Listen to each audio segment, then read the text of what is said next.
नमस्कार। बिहार स्पेशल लेकर हाजिर हूं मैं सर्वमित्रा। राहुल गांधी जब भी पटना जाने वाले होते हैं, बिहार जाने वाले होते हैं, उसके पहले ही बीजेपी किसी न किसी तरह से कोई हंगामा खड़ा करने की कोशिश करती है। आप याद कीजिए, पिछले बार राहुल गांधी जब दरभंगा आए थे और उसके बाद पटना आए थे, तब बीजेपी ने किस तरह उनको रोकने की कोशिश की कि किसी भी तरह राहुल गांधी अंबेडकर छात्रावास न जाएं और वहां जाकर अगर वो युवकों से बात करेंगे, दलित छात्रों से बात करेंगे, अगर वो अंबेडकर हॉस्टल के अंदर का हाल देख लेंगे, तब क्या होगा, ये सारा डर बीजेपी को था और इसीलिए बीजेपी नहीं चाहती कि राहुल गांधी बिहार आए या बिहार में उनका कोई कार्यक्रम हो। और अगर राहुल गांधी फिर भी बिहार आते हैं, तो बीजेपी ये तय करती है कि किस तरह से राहुल गांधी को अपमानित किया जाए या कि फिर उनको डराने की कोशिश की जाए। और इसी सिलसिले में आज बीजेपी ने शायद सारी हदें पार कर दी। बीजेपी के जो बिहार बीजेपी के अध्यक्ष हैं दिलीप जायसवाल, उन्होंने आज राहुल गांधी पर हमला बोलते-बोलते यहाँ तक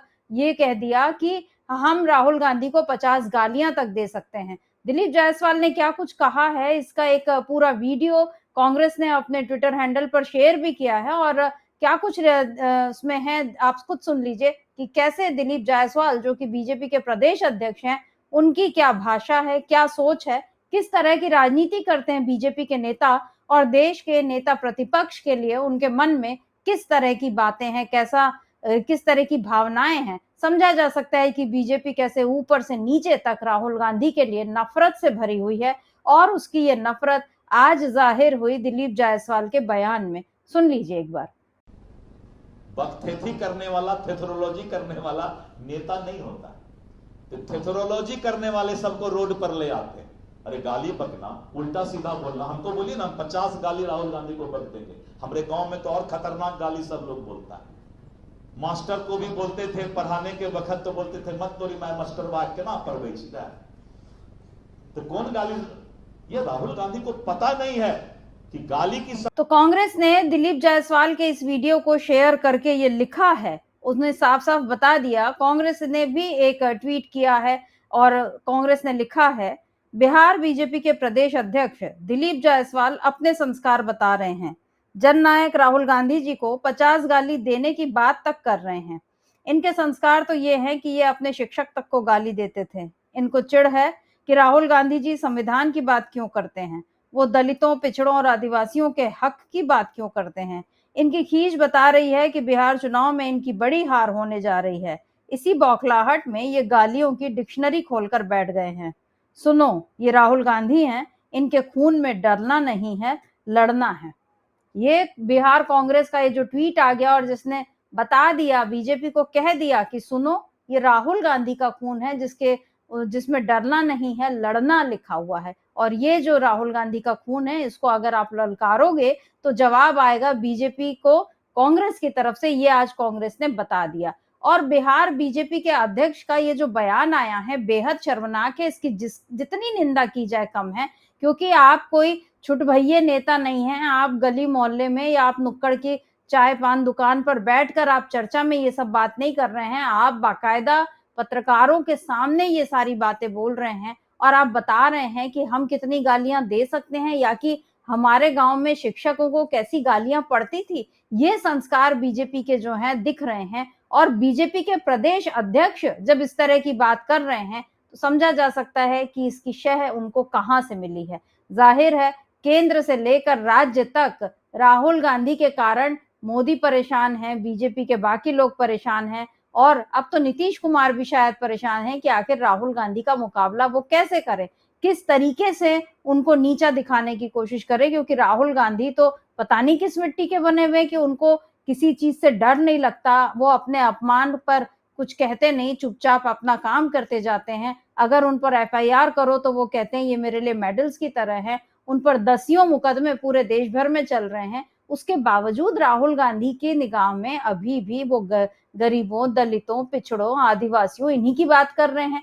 कल भी जो राहुल गांधी आ रहे हैं, गया जी आएंगे, राजगीर आएंगे और वहां पर वो संविधान सम्मान सम्मेलन तो करेंगे ही, उसके अलावा वो महिलाओं से मिलेंगे, माई बहन सम्मान योजना के बारे में उनसे बात करेंगे और भी लोगों से वो मिलकर ओबीसी, ईबीसी तमाम अलग-अलग तबकों से वो मिलेंगे, उनके दर्द की, उनके हक की बात करेंगे। ये सब राहुल गांधी करने जा रहे हैं और ये सारी बातें बिहार चुनाव में अब महागठबंधन का जो दांव है उसको काफी बढ़ाते जा रही है, उसकी जीत की जो संभावनाएं हैं उसको बहुत ऊंचा उठाते जा रही हैं और इसीलिए अब बीजेपी का डर जो है वो उसकी इस तरह की बौखलाहट में सामने आ रहा है।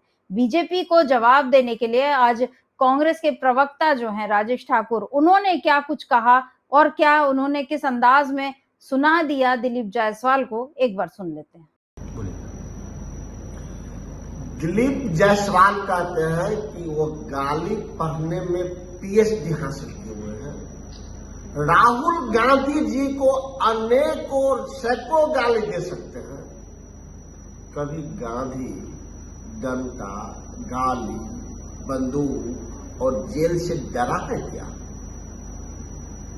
और सबको पता है कि गोडसे का खानदान गाली में, गद्दारी में सबसे आगे है और उसी खानदान का एक वंशज दिलीप जायसवाल है। दिलीप जायसवाल, हम तुमको क्या बोले? तुम ही बोले थे कि राहुल गांधी को तुम कह सकते हैं। और क्यों कह सकते हैं ये तुमने बताया। मैं तुमको तुम क्यों कहता हूं? एज ए प्रदेश अध्यक्ष मैं आप कहता हूं, लेकिन तुमने जो अपने हरकत किया है वो हरकत बताता है कि तुम ही सुनने लायक हो। तुम्हें पता है इतने बड़े कॉलेज का मालिक तुम कैसे बना? एक किरानी से कॉलेज हड़पने तक की भूमिका तुम्हारा पता है? इतिहास पढ़ो और समझो कि गांधी और गोडसे में कितना का अंतर होता है। गांधी का खून साफ और स्वच्छ होता है, गोडसे का खून गंदा और चरित्रहीन होता है, जो तुम हो। तो कांग्रेस प्रवक्ता ने साफ साफ बीजेपी को बता दिया है कि आप राहुल गांधी पर चाहे जितने हमले कर लें, लेकिन उससे उनकी जो मुहिम है वो रुकने वाली नहीं है। वो आएंगे और लोगों से मिलेंगे और उनके की बात करेंगे और उनको हक दिलाने के लिए तैयार, ये सारी बातें राहुल गांधी करेंगे और इसकी शुरुआत राहुल गांधी ने कर भी दी है। आज ही राहुल गांधी का एक ट्वीट आया है, क्या है उस ट्वीट में, इसको देख लेते हैं। राहुल गांधी ने लिखा है, 20 साल तक सत्ता में रहने के बाद भी नीतीश जी की डबल इंजन सरकार न तो बिहार को सुरक्षा दे पाई, न सम्मान और न ही विकास।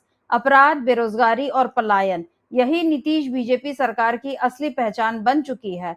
जनता को लाचार बनाकर सत्ता से चिपके रहना ही इनका एजेंडा है। नीतीश सरकार न्याय नहीं सिर्फ सत्ता की राजनीति का प्रतीक बन चुकी है। अब बहुत हुआ, समय आ गया है कि हम अन्याय के इस चक्र को तोड़ें और बिहार को सुरक्षा, स्वाभिमान और सम्मान की राह पर आगे ले चले। तो यहाँ पर आप शब्दों का चयन देखिए, राहुल गांधी बिहार के लिए क्या बातें कर रहे हैं। जो सुरक्षा, स्वाभिमान और सम्मान, जाहिर है बिहार की जब वो बात कर रहे हैं तो बिहार की जनता को ये सारी चीजें वो देने की बात कर रहे हैं कि हम आपकी सुरक्षा भी करेंगे, हम आपका सम्मान भी करेंगे और हम आपको स्वाभिमान के साथ आगे बढ़ने के लिए प्रेरित करेंगे। ये राहुल गांधी की सोच है, जहां वो जनता को अपना वो प्रजा मानकर नहीं चल रहे हैं कि मैं राजा हूं और तुम मेरी प्रजा और तुमको मेरे हिसाब से चलना होगा, बल्कि वो जनता को उसका हक दिलाकर सही अर्थों में खुद को यहाँ पर जननायक और जनता का सेवक या जनता का सच्चा प्रतिनिधि इस तौर पे राहुल गांधी खुद को यहाँ पर प्रस्तुत कर चुके हैं। लेकिन बीजेपी से और नीतीश कुमार से ये चीज होने से रही, उनके लिए तो वो सुप्रीम है, यानी वो जो करें वही सही है और पीड़ित अगर उनके पास आए तो वो उसको धक्का भी दे सकते हैं। जी हाँ, आज ही एक प्रकरण आया है जब मुजफ्फरपुर पहुंचे थे बीजेपी के मंत्री केदार यादव और किस तरीके से उन्होंने पीड़िता के परिजन को धक्का दिया, जबकि वो उनसे गुहार लगा रहा था कि क्या उसको इंसाफ मिलेगा। ये सारी बातें जब हो रही थी तब बीजेपी के दूसरे मंत्री भी मौजूद थे वहां और ये सब कुछ होता रहा। तो बीजेपी का ये सत्ता का अहंकार है, वो लोगों का न सम्मान करना जानती, न उनको सुरक्षा देना जानती है, न उनके स्वाभिमान की रक्षा करना जानती है। लेकिन राहुल गांधी की राजनीति बिल्कुल दूसरे तरीके की है। राहुल गांधी लोगों के सम्मान, सुरक्षा, स्वाभिमान की बात करते हैं तो ये बात बीजेपी को बुरी लग जाती है और बीजेपी फिर राहुल गांधी का अपमान करने पर आमादा हो जाती है। जिस तरीके से राहुल गांधी के लिए गालियों का इस्तेमाल या उनको ये कहना कि मैं आपको 50 गाली दे सकता हूं, ये बात अपने आप में कितनी निंदनीय है ये तो बताने की जरूरत नहीं, लेकिन बीजेपी को शायद ही कभी शर्म आए, क्योंकि बीजेपी ने सत्ता के आगे अपनी शर्म हया शायद सब बेच खाई है। उसके बाद कुछ कहने को बाकी रह ही नहीं जाता। तो अभी के लिए बस इतना ही। नमस्कार, मैं सर्वमित्रा।